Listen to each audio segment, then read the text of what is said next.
He was coming to his church to get ready for service when he realized his AC unit was gone. Neighbors say this intersection has multiple issues, from how the crosswalk works to the sun making it difficult to see in the morning. We just learned from the Wichita Fire Department that no additional victims have been found during this investigation. Now, the city council did approve those funds for that program, but this area still sits without a supermarket. One of the main priorities for the city council is public safety. The Wichita Fire Department is getting $45 million for 9 of its fire stations. In 2022, 690 people were identified as homeless in Wichita and Sedgwick County. That's up nearly 12% from 2020. The current Saline County Jail can hold 192 inmates, but they currently have about 260 in custody. People here at the Extension office have been going in and out, waiting in quite a long line to cast their ballot early. Buffalo Bill made his mark and chose to build his home right here on Market Street in 1904. It would be nice to take a dip in the pool right now, but that wasn't an option here today at McAfee Pool. The city says somebody cut the locks and trashed the place, leaving many pool goers disappointed. Almost every day of the week. It was just another summer day for Robert and Raymond, heading to McAfee Pools to cool off.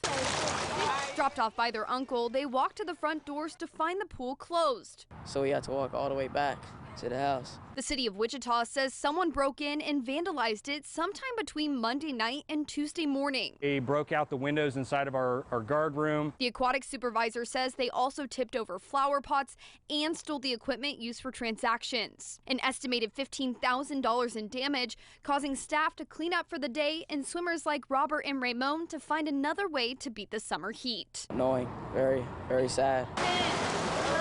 And this isn't the first time. The city says it's had around 50 vandalism reports at 6 different pools in the last year. City Council member Brandon Johnson has requested to add security cameras to catch those responsible. He hopes they can learn a lesson if caught. My hope is that we can get them into some community service where they fix what they've damaged and also do more work in the community and see it's better to take care of your community than damage it, than destroy it. The city asks if you see something, say something, so everyone can continue to enjoy one of the essential parts of summer.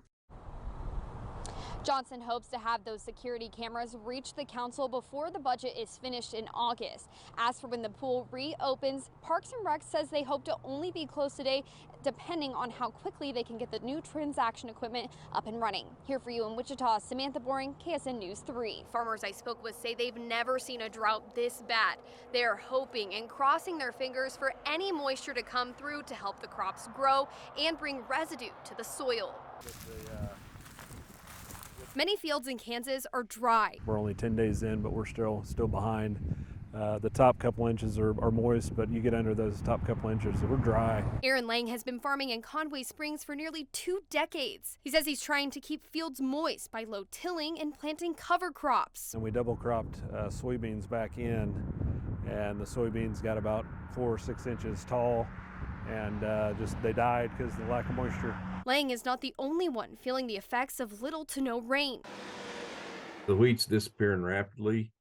It's not looking very good. We're getting into a situation where we're not harvesting crops because there's nothing there. Experts say some farmers are so desperate they're selling their cattle. Others are finding ways to save as prices for fuel, fertilizer, and chemicals rise. And the impact could go beyond the fields. There's no food raised. There'll be none in the stores to be had. It's not just affecting this crop, it's affecting the next crop that's relying on the residue in the current crops. While farmers are trying to manage their fields with different techniques of no tilling or keeping soil movement low, they say the best thing right now would be rain. And if that doesn't happen, they say spring crops will be the next thing to be impacted. Here for you in Wichita, Samantha Boring, KSN News 3. For 8 years, members of the Sons of Union Veterans of the Civil War have come to fix graves of Civil War veterans here at Maple Grove Cemetery. We come out from spring to fall, 3rd Saturday of every month, and we do our thing. The men of the Sons of Union Veterans of the Civil War Corporal Patrick Coinkamp come out each month to restore gravestones of the men who fought in the Civil War. We try to clean up the headstones if they don't need leveling. Otherwise, we dig them out and reposition them and reset them. Some stones they come across are in rough shape, and many of the men are not Kansas natives. Well, gravity will do it for us. I say let's go for it. Abraham Lincoln passed the Homestead Act back in the 1800s, where many men traveled to Kansas to settle. After the Civil War, they came in from New England, they came in from all the surrounding states and grew here, made us what we are today. While they may not know the men that served and are buried at Maple Grove, they want to give them the respect they deserve. The men and boys that chose to go into and fight in the Civil War, they did a great thing. But also at Gettysburg, I don't think it's too much to ask of me to come out here and say thank you. The men started at Highland Cemetery. They finished fixing up the graves there. They'll continue doing their work here at Maple Grove through the fall, finishing about 10 graves per month. Here for you in Wichita, Samantha Boring, KSN News 3.